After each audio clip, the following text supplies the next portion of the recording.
வணக்கம். இன்றைக்கி சௌச்சோ வடை. அது சௌச்சோ வந்து நீர் சத்துள்ளது. அதாவது இப்போ நமக்கு வெயில் நேரத்தில் ஒன் பாத்ரூம் போகிறதுலாம் ரொம்ப சிரமம். இந்த மாதிரி நீர் சத்துள்ள சாப்பாடு சாப்பிட்டா ரொம்ப நல்லா. அதோடைய நரம்பு தளர்ச்சிக்கு, இந்த ரத்தம் ஊறுறது இதுக்கெல்லாம் ரொம்ப நல்லது. சில பேர் சௌச்சோ கூட்டு வைக்கலாம், சௌச்சோ சாம்பார் வைக்கலாம். இது சௌச்சோ வடை. இதுக்கு என்னென்னா சௌச்சோ நறுக்கி வச்சுக்கணும். இதுக்கு துவரம் பருப்பு, கடலைப்பருப்பு, சோம்பு, சீரகம், ஒரு மிளகா, வெள்ளைப்பூடு போட்டு உப்பு போட்டு மிக்சியில் போட்டு அரைச்சி இதை பிசைஞ்சு போடுறது வடை, சௌச்சோ வடை. வியூவர்ஸ், இன்றைக்கி சௌச்சோ வடை சௌச்சோ சிறு சிறுசாக நறுக்கணும்.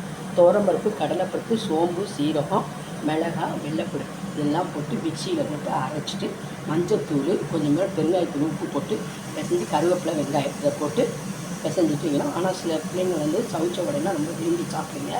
அதாவது சௌச்சோ தனியாக சாப்பிடணும். இது நமக்கு நரம்புக்கும் நல்லது, ரத்த உறுப்புக்கும் நல்லது, நீர் சத்து உள்ளது, உடம்புக்கு ரொம்ப நல்லது. இந்த சௌச்சோ வடை.